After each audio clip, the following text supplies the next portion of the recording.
हर हर मोदी, जय श्री राम।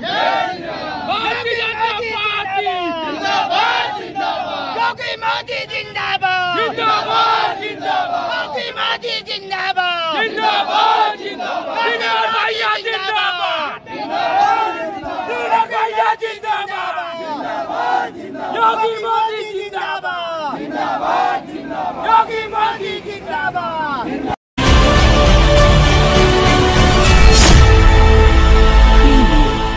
ये उत्तर प्रदेश है और उत्तर प्रदेश का ज़िला आजमगढ़, जहां से उपचुनाव हो रहे थे। लगातार सबके माइंड में ये चल रहा था कि उत्तर प्रदेश के इस आजमगढ़ में कौन चुनाव जीतेगा, क्योंकि यहाँ पे 3 ऐसे दिग्गज नेता चुनाव लड़ रहे थे जो भाजपा से, बसपा से और सपा से, तीनों लोगों सबकी निगाहें इन तीनों नेताओं पर टिकी हुई थी।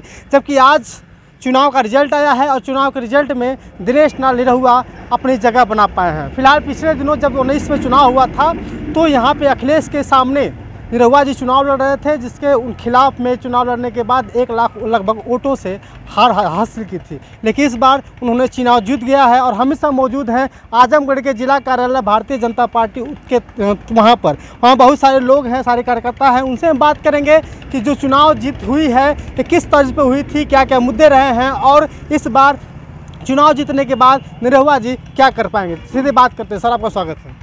हमारा नाम विश्वजीत पाठक है, रहने वाले कप्तानगंज कस्बे का हूँ। यहाँ की जीत, आजमगढ़ की जीत भाजपा की जीत है और भाजपा के द्वारा जो भी काम किए जाएंगे उससे सभी लोग यहाँ के जनता खुश होंगे। पिछली बार जिस तरह से चुनाव हुआ था 19 में अखिलेश के सामने निरहुआ जी थे और जब अखिलेश जी चुनाव जीते, यहाँ से हटे, यहाँ से उपचुनाव हुआ, तो ये बताया जा रहा था कि बहुत अच्छी तरह से जो चुनाव हुआ था इस बार कुछ फर्क पड़ेगा। लेकिन निरहुआ जी किस मुद्दे पर चुनाव जीत पाए हैं? विकास के मुद्दे पे उन्होंने चुनाव को जीता है और आगे भी 2024 में भी जीतेंगे। जिस तरह से 2 साल ही रह गए थे यहाँ पे, 2 साल के लिए यहाँ पे उपचुनाव हुआ था, 2 साल के बाद फिर से चुनाव होने हैं। सर, इस बार जब निरहुआ जी ने चुनाव जीता यहाँ पे तो वो मुद्दे कौन कौन से रहे और फिर अगले चुनाव होने वाला है 24 में, क्या क्या फिर उस मुद्दे रहेंगे? देखिए, सबसे पहले तो मैं आपको अपने कार्यालय की तरफ से, भाजपा कार्यालय की तरफ से बहुत बहुत धन्यवाद देता हूँ, स्वागत करता हूँ। और रही बात निरहुआ जी की, तो मैं आपको बता देना चाहता हूँ दिनेश लाल यादव जी लोकप्रिय कलाकार के साथ साथ एक लोकप्रिय नेता भी हैं और जिन लोगों ने उनके ऊपर जो अच्छी मानसिकता की राजनीति की थी और अभद्र भाषाओं का प्रयोग किया था, उनके लिए एक करारा तमाचा है। और दिनेश लाल यादव जी ने अपने मेहनत परिश्रम के बल पर यह बता दिया कि आजमगढ़ परिवारवाद, जातिवाद और वंशवाद से अब नहीं चलने वाला है। भारतीय जनता पार्टी के जो विकास के कार्य हुए हैं, चाहे केंद्र में चाहे यूपी में, उसे नकारा नहीं जा सकता है। एन केन प्रकारेण किसी तरह से पिछली बार इन्होंने हिंदू मुस्लिम के नाम पर चुनाव तो जीता था, लेकिन जनता ने उनको इस बार जवाब दे दिया और इस बार ऐतिहासिक जीत हम लोग हासिल किए हैं और आशा करते हैं कि जो 2 साल का समय बचा है इसमें हम पूरे तन मन धन से हर एक जनता की समस्याओं पर खरा उतरेंगे और 2024 में प्रचंड बहुमत के साथ फिर हम आएंगे, ये हम आपसे वादा करते हैं। और जितने भी हमारे 5 विधानसभा के समर्पित कार्यकर्ता जिन्होंने दिन रात एक करके इस कामयाबी को आज अचीव किया है, उसको मैं दिल की गहराइयों से प्रणाम करता हूँ, धन्यवाद देता हूँ और आपको भी धन्यवाद देता हूं अपने इस आजमगढ़ की तरफ से। आजमगढ़ की जनता हमेशा ये सोचती थी कि इस बार जो चुनाव जो लड़ रहे हैं दोबारा फिर से दिनेश लाल निरहुआ जो हमेशा फिल्मी में दुनिया में रहे हैं और लोगों का कहना यह था कि आजमगढ़ में चुनाव जीतेंगे तो फिर यहाँ से चले जाएंगे, वापस चले जाएंगे, जबकि और लोग यहीं रह जाएंगे। तो फिर क्या कहना है इसके बारे में आपका?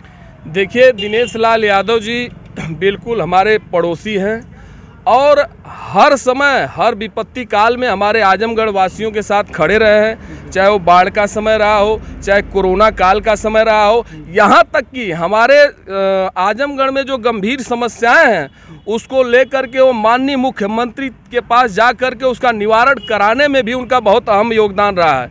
इसलिए जो निरहुआ जी के नाम पर भ्रम फैलाया जा रहा था, एक नचनिया, अरे कलाकार केवल कलाकार होता है, नचनिया नहीं होता है। अगर कलाकार आपके नज़र में नचनिया है तो आपको पता करना चाहिए अमिताभ बच्चन की पत्नी क्या थी, जो राज्यसभा सांसद हैं। जया भादुरी जी, जया भादुरी जी क्या हैं?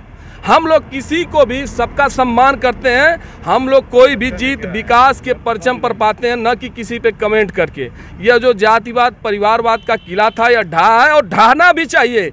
देश भाईचारा विकास से चलता है, न कि परिवारवाद जातिवाद से चलता है। दिनेश लाल यादव जी लोकप्रिय कलाकार के साथ साथ एक व्यवहारिक कुशल वक्ता और एक अच्छे नेता हैं। यह देख कर के जनता ने उनको वोट दिया और आगे भी देते रहेंगे। हम लोग जातिवाद परिवारवाद नहीं, राष्ट्रवाद से प्रेम करते हैं, इसलिए हमने राष्ट्रवाद के नाम पर भाजपा को वोट दिया और दिनेश लाल यादव जी को जिताने का काम किया। जिस तरह से इन्होंने कहा कि फिल्मी दुनिया का कोई भी कलाकार या कोई भी कलाकारों की जाति नहीं होती, सबसे बड़ी बात यह है। जबकि आजमगढ़ की बात करें तो आजमगढ़ में वो घराना भी है जहां से नन्हे नन्हे बच्चे और बूढ़े तक यहाँ पे कलाकार हैं। फिलहाल अगर बात करें तो बहुत सारे स्टार कलाकार जो आज कई जगह चुनाव भी जीते हैं और अपनी अपनी एक प्रतिभा जगा पाए हैं। फिलहाल अगर हम बात करें आजमगढ़ सिर्फ चुनाव की बात करें तो आजमगढ़ चुनाव में अभी दिनेश लाल निरहुआ ने जीत दर्ज की है, तो जनता के लिए क्या कर पाएंगे यहाँ पे? उन्होंने वादा भी किया है कि 2 साल मैं काम नहीं करूँगा तो 24 में हमको मत चुनिएगा। डबल इंजन की सरकार हमारी है, इसलिए हम विकास करेंगे, आप लोग हमको वोट दीजिए। अखिलेश यादव से जनता नाराज़ थी, उन्होंने बीच में मध्यावधि चुनाव थोपा आजमगढ़ पर, इसलिए जनता ने दिनेश लाल यादव को विजयी बनाया। एक सवाल और है, जो जिस तरह से उन्होंने कहा कि हमने पिछली बार कहा था कि हमने बहुत कुछ कार्य कर दिखाया था और इस बार भी कहा कि हमने बहुत कुछ कार्य कर दिखाएंगे, तो क्या वो सारी बातें इस बार के चुनाव में जो जीते हैं 24 में रंग लाएगा या नहीं लाएगा? बिल्कुल लाएगा। वह काम करने वाला व्यक्ति है।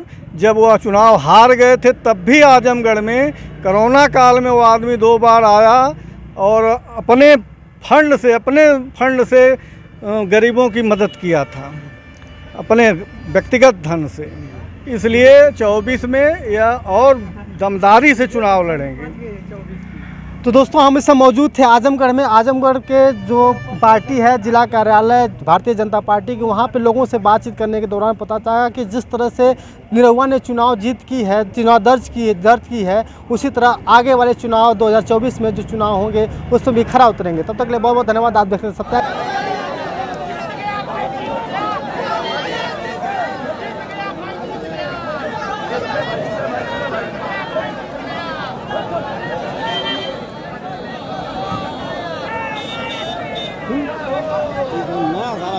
देखो